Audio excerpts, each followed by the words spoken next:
Criminal defense attorney by day, productivity and accountability coach throughout. That's often where people struggle. They try to follow these gurus and they try to do what they say to do, but without adapting it to their lifestyle. I can't tell you what's important because if I build a schedule for you, you might not like it. I let them lead with what their why is and what's important. I'm very anti-hustle and grind, but I'm not anti-hard work. The goal is once we finish working together for you not to come back. If you're thinking about it, start. If it's in your head, get it out. Just start. Could you hit subscribe? It's been on my to-do list to ask you for weeks. The To-Do Show, the To-Do Show, the To-Do Show, the To-Do Show.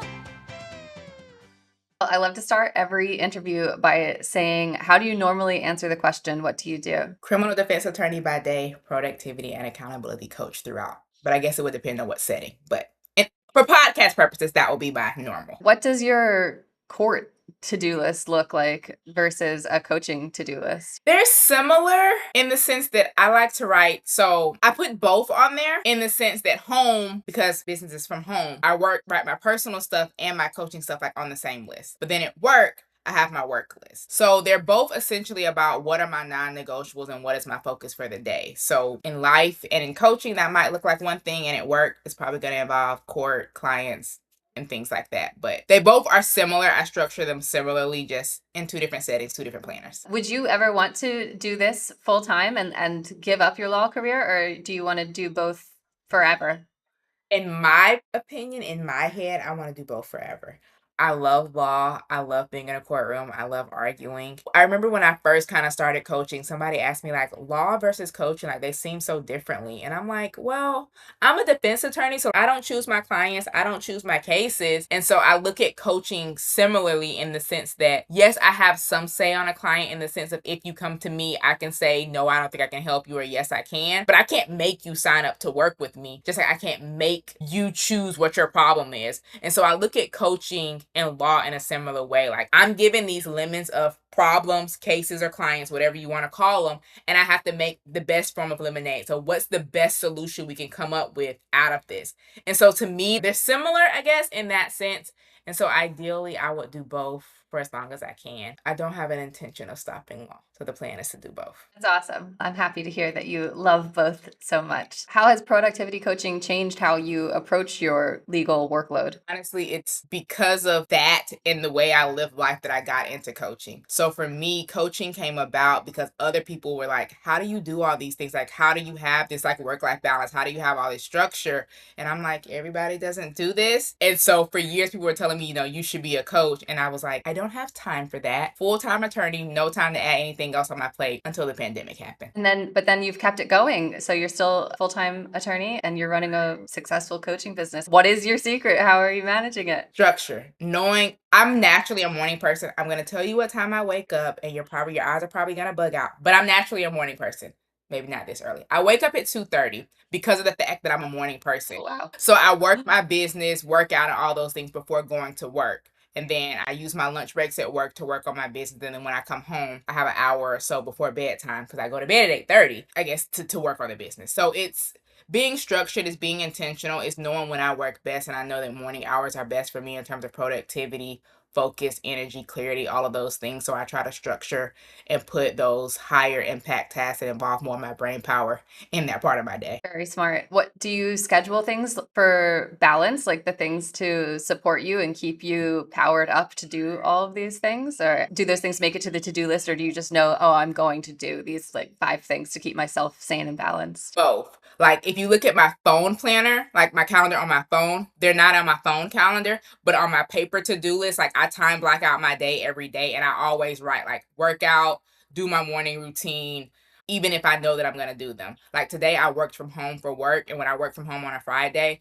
I always go ahead and do my meal prep because normally I would meal prep on a Saturday. So I still write down meal prep, wash dishes, even though I know I'm going to do it, but it's just my reminder to myself to make sure that I'm not also over planning for those things because if I don't see it, I feel like there's so much more time between this time and this time. So when I write it down, it kind of reminds me that, hey, you're going to need an hour and a half for this before you start thinking you have all this time. That's a very good tip because I definitely suffer from like time optimism. So I think just writing down the things, even though I know I'm going to do them, just to manage that mental scheduling is a very good tip. Do you get a lot more inquiries around January of people being like, oh, I'm a New Year's resolution, like I'm going to be productive and scheduled and all of that? If so, how do you deal with that energy knowing that it's probably prone to dissipate after a couple weeks? I'm not a New Year's resolutions person. And it's funny because last year I realized about halfway through the year that I don't think I'm setting yearly goals anymore because this doesn't fit my life anymore. I used to set yearly goals. It's not that I set no yearly goals this year, but I set them on things that I can for sure hit in the sense of like a running goal. I know what that looks like to run this many miles every month to make sure that I'm on track for the year. Like a financial goal to save or pay down this amount of debt. What does that look like each month? And so essentially what I found like halfway through last year was that I was setting goals for work, life, and business. I started my business in the pandemic, and we know like the first kind of 2 years, so up until like 2022, 2023 is kind of when, we came back to normal. And so I was still kind of like easing into things. And so I was setting these goals, and then I kept getting to the end of the year, and I'm like, I'm not hitting them. And so what I kind of realized is that 12-week year, the book, The 12-Week Year, I kind of started focusing that way, like looking at the quarters, because at work, my court dates are typically getting set between 60 to 100 days out. So I can touch and plan more about what's going to happen. And because of working full time, that affects my capacity in terms of business and life. So if I'm setting these goals on this perfect scale, which is I have all the time in the world, yes, I can hit them. But the reality is I'm dealing with 2 major areas, 3 if you also count life. So I kind of limited it down. And so I would say for people, or as we're in this new year and we have these New Year's resolutions that we're setting, make sure you're checking your capacity, but also checking your why. Oh, that's good. Checking your why. That needs to be said to people more often. Is there like a typical profile of somebody who comes to you for productivity coaching? Do you see a lot of similarities from client to client? Yes, like especially when it comes to like the corporate professionals, they're often similar to me, like high achieving women, whether they call themselves high achieving or not. But essentially, we're the women who are doing all the things at work, the people who are dependable and we can be counted on at work. But outside of life, we're trying to also show up and be that same thing outside of life. But we often put ourselves and our priorities outside of life, outside of work, on the back burner. And so the common denominator that I found is that they focus more on work and showing up and being accountable, being efficient, getting things done, saying yes to all the things at work, so that as a result, life, whether that be family, health, i.e. wanting to work out, things of that nature suffer. They're working late, they're bringing work home, but they don't want that. They want to have work-life balance. I noticed on your website is really interesting that you talk about fitness being such a core component of your life belief system, your practices, and what you bring to coaching. Could you like talk a little bit about more why that's so important for overall productivity? For me, that's where it started. I was in these fitness and accountability groups, and so every day we're posting like our workouts, our meal prep, our food, and people are like, how did you meal prep for the week? And I'm like, who got time to cook every day? So to me, the amount of time you got to spend in the kitchen to make one meal, I just did that for the week. It's a no-brainer to me. They were the ones who were like, you're encouraging, you're motivating, you should be a life coach. And I'm like, again, full-time attorney here. No, thank you. I don't have time for this. For me, working out is a non-negotiable. What kind of tools do you use to manage your to-do lists? So the digital one, the purple one, is my business to-do list essentially for the week. Like, what am I doing for Coach Lee? What do I need to work on for business? That's very cute. Do you feel like making a to-do list that's visually appealing is something that you recommend to people? This is really, for me, it's more for accountability. I post this on my stories every Sunday, and typically on Saturday, I post the completed one to say what I did and didn't get accomplished. So I made it pretty really because I posted on social media. But Nice. my planner that's like in front of me, it is handwritten, like got it crossed out. Like once it's accomplished, it's crossed out. So it's not as pretty. I'm a mix. When I'm doing the brain dump to set up the to-do list, it's a mess. It's junk and lines and arrows everywhere. But to have structure, to know what it really is that I'm focusing on, I do like it to be neat, pretty, and like digitally appealing. It's just an added bonus. All right, let's get into the to-do list that you sent me. So first thing you have is MSM, messaging and storytelling call. Can you tell me what that is? I joined the Mastermind, and this was our first first week kickoff. Like, so the calls are on Tuesday. And so we had a call on Tuesday night at 7, which was our first. It was about messaging and storytelling. And then you have Q1 launch planning. I assume that's for, so is this all for your coaching business? Or So for me to is make sure I anything attended the call. Oh, okay. Then you have determined 12-week year tasks. Tell me about that. This one's interesting. So I'm doing the 12-week year, like I was saying earlier. And so with the 12-week year, essentially it's about looking at each quarter as a year. And so because when I was realizing last year that whole phenomenon, and the funny thing is I had read this book like 5+ years ago, and I didn't like it the first time that I read it, in all honesty. But then I was thinking about this framework and wasn't even thinking of the book. And then a friend was posting on her story talking about the book 12-week year. And I'm like, wait a minute. That is kind of what I'm talking about. I forgot about that book. Let me go back and reread it. So essentially, it's me deciding what task and what I kind of want each week's theme to be throughout the course of this quarter. So I was kind of defining and outlining what is the end goal that I want to achieve by the end of this quarter. So what do I need to be like what touch points do I need to have each week, so that as I'm planning out my task, I know kind of like that non-negotiable task that needs to be in each week, in addition to the regular life stuff that might happen to fall on there. So is everything that you're doing or learning for yourself then something that you carry on to recommend to coaching clients? Yes, because I advocate for finding what works for you. It's not one size fits all. And even when it comes to like when you're saying like what do you think about a planner? Like, I'm a mix of them all, but I want to silly suggest that my clients do a mix of them all, because for them that might be overwhelming. But I'm at the point to where I have these different, like having this one here visually works for me. Having this one that I carry around with me makes sure that I'm good on the go.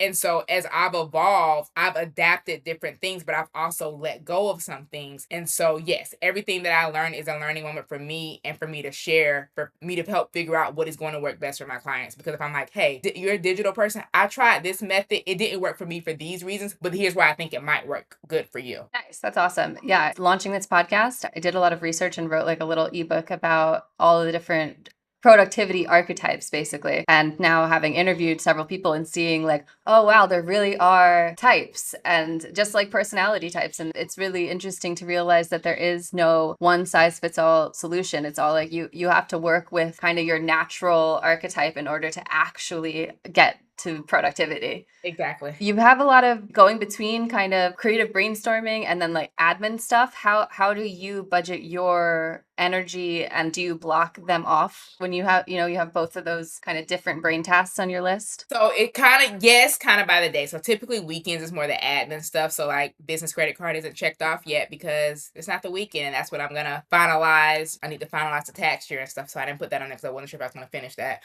But get my business credit card paid, because I need to do that in order to be able to finalize the year to start getting stuff ready for tax season. So I kind of do it based off of the day, what's going on. Like typically weekends is, yes, more of that admin content time, planning ahead. I use my lunch breaks at work, like I said, to work on my business, but sometimes it depends on kind of what the task is or even what the day looks like, because today's a work from home day. I feel like I get so much more work done for work on a work from home day, but less on my personal side, because of the fact that I'm outside of my normal structure, even though I'm within a structure. So it like looks differently, but I do kind of decide it by the day. And every night before I go to bed, I make my to-do list for the next day. So I kind of pull from that list to say, what is the focus for tomorrow? Makes sense. I know for me, I'm definitely a person who can get caught up in like productivity procrastination, making systems, reading about things, really planning, and like catching myself 2 hours in being like, oh my God, I haven't like actually done anything yet. I'm just so, yeah, I'm sure you get some clients like that. What is your advice and techniques for not getting caught up in making systems? I'm my own worst client on that one, because I love to plan, and so sometimes I get caught in planning mode, and I'm like, but when are you gonna do the thing that you were planning? And I'm like, yeah. Yeah. I'm planning on when I'm gonna start that. But I find for me that typically the execution part of the planning, I don't do it when it's something hard or something like unfamiliar or new. If it's something that I'm excited about, I'll plan it and go execute. But sometimes if it's something new or hard or uncomfortable, or I'm not sure if I can do this, that's when I procrastinate. That's what I like to call it, procrastinating. Oh, procrastinate. I like that. Yeah. But it can feel so good, like, because you can feel so smart and productive doing all this planning. So it's a very vicious cycle. Right, exactly, exactly. And so, yeah, with coaching clients, it's things that I tell myself that who's there to kick me, where my clients ask me to kick them. Okay, not literally, I don't hit my clients, but like kick them in the butt and be like, hey, you said you wanted to do this and remind yourself of this. So I do a lot of self coaching. Sometimes it works, sometimes not as much, but also reason I joined the mastermind to make sure that I have someone who's going to kick my butt and make sure that I'm staying on top of what I'm supposed to be doing. Very smart. Yeah. Good to set up those systems of accountability for yourself. Last year, I was like, I need accountability. Like, I used to have these like accountability partners in like different areas, but then I found that I was holding them accountable. But if I didn't reach out and check in to see, hey, how are you doing on this thing? They weren't doing it for me. So I was accountability for them, but who was helping me when I struggled? And so I Yeah. started realizing that. And then the mastermind, it came up out of nowhere for me. And all I kept hearing was accountability, accountability, accountability. And I'm like, well, you've been saying you wanted accountability, and here it is on a silver platter. Are you going to take it? So how are you now budgeting and rearranging other things in your schedule in order to accommodate that? When it comes to budgeting the time, it's me being intentional about what days I'm going to say yes to things and what days I'm going to say no to things. Like Tuesday is mastermind day. So don't ask me to do anything like podcast recording, interviews, like anything like that. So that as I'm kind of planning out the week, knowing that. So right now, my thought is like, I need to have 2 to 3 hours to work on the mastermind each week. When you have clients that might have a similar thing, how do you recommend people keep a block of time available for redistributing when things come up? Understanding like what's important, because maybe you might be in a season where whatever that thing is might not be important, and what does this look like when you have any adjustment in the schedule? I often like to look at it and think about it like, is this a permanent shift, meaning for the foreseeable future, like there's no end date of when this is going to be the change, or is this just for this week, this month, this quarter, this, oh, I'm in trial this week, so everything kind of has to shift, to be able to look at that. And so understanding the time frame makes it easier to then build out a schedule or build out a solution to it. If it's a temporary one-off thing, what I like to do is have them create like their perfect schedule. Like, this is my typical week, and then here's my flex week, so to speak. When things kind of get thrown up in the air, here are the non-negotiables, or here are the things that are going to stay the same no matter what. And then these are the pieces that move around. Because maybe you have a call that you don't do every week, but you do it every 2 weeks, once a month. So you know that you have to plan for those things, and either you use the time when that thing isn't happening to your advantage for something that you want to do for you, or you pivot and adjust in some other way. So I kind of start with asking, like, what's the duration? Like, how long is this change going to be for? And what other things does it impact? And then we kind of build down and reverse engineer from there. Nice. That makes sense. When you're helping somebody build a schedule, is it based on their priorities, which thing you protect first between like deep work, rest, family time, etc.? Or do you always have one that you advise this should be the first thing that you protect? No, it's 100% based off them, because I can't tell you what's important. Because if I build a schedule for you, you might not like it. I let them lead with what their why is and what's important, but we also have to cross check that to say, like, what your why is and what you say is important, is that actually and factually what's actually important? Because sometimes you say this is important. Yeah. I want to work out, and then I'm like, okay, what if you do it here? And it's always but or some other form of an excuse. Then it's like that actually isn't really important, and that's okay. So my priorities are never at the forefront. Always focus on the client, because I feel that when it comes to planning or even productivity, that's often where people struggle.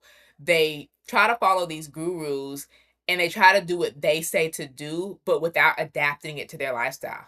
Like, guess what they Yeah, say works, absolutely. but you have to tweak it. Like, even me doing the 12-week year, the way that they say do it, I'm not fully doing it that way, but I'm doing the concept. I'm focusing on the next 12 weeks. I'm focusing on Q1 and what that looks like. I'm probably not following it crossing every I, dot and every T like the book says, but I'm doing it in a way that works for me. And I think that's what's important. So what do they say? Like, take the meat, spit out the bones. Like, take the part that works for you. Yeah, I really like that. And that's awesome. It sounds very clear that your whole coaching philosophy is all around being realistic and reasonable, which is amazing. Yeah, very much. Like, I've joined coaching programs in the past where, the coaches are saying do this, and I'm like, right, you're a full-time coach, and I'm not knocking that. I work full-time and then have this business. So what you're saying to do, like, I don't know how you practically want me to do that, because the time, like, I literally can't. So yeah. So Yeah. because of being that person on that end and knowing how it feels and how it felt, especially when I'm actually paying my money to hear this, I want to make sure that I'm not that person for other people, but I'm the person who actually listens and help them find literally what works for you. Yeah, and I'm sure that means that they are a lot more capable of actually sticking to the plans that you come up with when it's catered to what's possible. Exactly. The goal is once we finish Very working wise. together for you not to come back. And I know that's probably a bad business model because then I don't have repeat clients, but that means it works. Like maybe you come back a year or two from now because you've had this big transition in life, but you don't have, the goal isn't for like after 6 weeks, you're fully capable of doing it on your own. That's awesome. I think that's an incredible business motto, and to be about actually wanting to help people more so than wanting to get as much money as possible is very admirable, and it makes you a legitimately great coach. All right, let's get back to your to-do list. So the next thing you have is another mastermind call. Yeah, that was our Thought onboarding leader. call. And then you have PD, content in a year. What's that? So PD means personal development. So every week I try to make sure that I'm doing some form of personal development. Yes, the mastermind is personal development, but outside of that, whether that's watching a replay call, watching some call that I've been meaning to look at, some other program that I'm in. So that my personal development for the week was, there was this video about creating a year of content in a week. And so I wanted to go watch that video to figure out, is this something that I can do for me, that I want to do? Because it was in a group that I was in and people were talking about it and commenting, and one girl had like taken notes and like made a document for it. So like I wanted to review all that information to figure out, is it something that I want to try, or how would this look like? What would this look like for me? You're very active on Instagram, and I don't really see marketing on your to-do list. So is that something you're going to do? It doesn't make the to-do list, or do you have it on other to-do lists, making content, doing marketing for your business? I'm trying to get better at it, in the sense that I have all these ideas and I write down the idea for said content, and then it ends up in my Asana board for content ideas. They quite often don't get posted. So I'm trying to be much better, and like my word and my phrase for this month, for the month of January, is about action and implementation. So working on taking action quicker instead of that constant planning mode of like, let me just write this down and do it later, and finding the balance between this thing I can take action on now versus let me write it down, think about it, sleep on it, and come back to it tomorrow. Like, no, I don't. Everything I think of, I don't just go do it immediately, but I'm like, okay, you need to do a post tonight already. Your coach gave you this idea. Why don't you try it tonight instead of waiting for tomorrow or waiting for next week's content to try it? Nice. That's great. Wait, so you have like a word of theme of each month? Tell me about One that. for the month, I have one for the quarter, and I have one for the year. So my word or phrase for the month is about accountability, action, and alignment. Showing up without negotiation and kind of locking in my rhythm, because I want to take action quicker. I can't negotiate. Like, I've started implementing like 3 non-negotiables a day. And so that's what it means, show up without negotiation. If I wrote the 3 things down and said I was doing them today, you're doing them today. So the first half of this year is about building and stabilizing in order to compound. It's about creating structure before trying to scale. So like, make sure I have a solid foundation. Build a machine with consistency over intensity. So if you can't tell, I'm very anti-hustle and grind, but I'm not anti-hard work. And so that kind of goes into the theme. And then my word for January, I guess it's not really a word. I was writing down ABCs because I had come up with accountable, balanced, and committed. But then when I wrote them, determined, efficient, and faith came to me as well. So instead of the ABCs, it's the ABCDEF. Nice. Those are great words. All right, back to the to-do list. Next, you have planner update check-in. What's that? The planner that I'm using and that I use, I made it, but I need to get it finalized so I can get it uploaded to Amazon. And I had a person who was making it fillable for people who wanted to use it digitally. So I needed to check in with her to see where we are on that process of getting that like finished updates and all of that. And then what's the workbook updates check-in? I wrote a book, Lee's Laws of Productivity. My friend read it, and he was doing a project for somebody else, and he was talking about making workbooks. And I'm like, hey, you think I could turn my book into a workbook? And he's like, yeah. So he gave me like a rough outline of what a workbook would be like for my book. So I need to check in on that. Nice. That's really cool. And then the last thing on your list is pay biz credit card. That one's pretty It's due self-explanatory. next week, so we need to make sure we pay that. That's a reminder. Pay the bills before they're due. Good reminder. Do you have a general tip for anybody who wants to have more productivity in their life? Like one tip that people could start with? A brain dump. Get it out of your head. We have too many thoughts, too many ideas, too many things are in our head. It makes it hard to take action because you're thinking about the next thing. We need to get it out of our head and get it onto, I say, paper. Get it out of your head and get it written down in whatever form that looks like. Get it out messy. Don't make it perfect. And then from there, you can kind of create structure around it. And do you have advice on how to prioritize? Because I think that's something that's really hard for people. Like they feel like everything in their life is equally important. So how do you start to actually figure that out? So when you look at your week or you look at your task, the 3 ways I suggest you categorize it is what must be done, what needs to be done, and what do you want to do. Must is life, death, it has a deadline. Like if this was next week, pay my business credit card would be a must do because it's due on, I think it's the 17th. So it's due next week.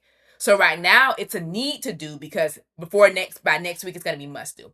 So must do is non-negotiable, has to get done. There's a deadline. Maybe it's life or death, whatever the case may be. Need to do is you do need to do it. It might not be urgent this week. It might be convenient to do it this week, but if you don't do it soon, it's going to become a must do. And then want to do are those things that literally you want to do. Maybe it's something fun. Maybe this is like, if I have extra time, I'll do this. Like, oh, I want to declutter my room. Maybe it's not a must or a need right now. It's something that you want to do because I'm off this weekend. And so I know I'm going to have extra time and be around the house. Or maybe I don't feel good, so I'm not going anywhere. So while I'm in the house, I want to like clean up or tidy up. So the want to do things are just literally that. Things that you want to do, they may become priorities of needs and wants, or needs and must, down the line. Or they might just be those, whenever I get time, I'm going to work on this thing. And so that's how I think about to-do lists and tasks. Like when you're planning things out, kind of ask yourself or look at them from that lens. And that's how you can determine what the priority is. Very good advice. Final question. If you could see any person's to-do list, whether that be a real person or just a job title, whose to-do list would you most like to see? Beyonce, Rihanna, someone like that. Like, are you doing the things day to day? Like, pick up kids, go to the dry cleaner, go record a song. Like I know Rihanna has, fingers. Yeah. So she does have corporation and has businesses. So maybe somebody more like that. Like an actress, a singer's to-do list who does both. That's what I want. To see somebody who does both, like full-time job, but also I have this passion project that is a full-time job outside of it. Yeah, those are great. I would love to see Rihanna and Beyonce's to-do list. I can't imagine what's on their to-do list, and I am very curious. Is there anything else that you would like to share? Start. If you're thinking about it, start. If it's in your head, get it out. Just start.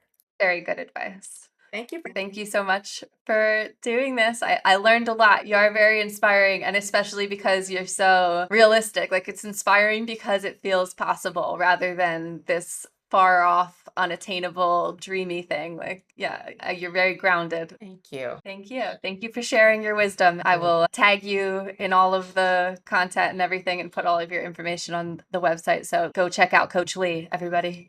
Thank you. Thank you. Have a great night. You too.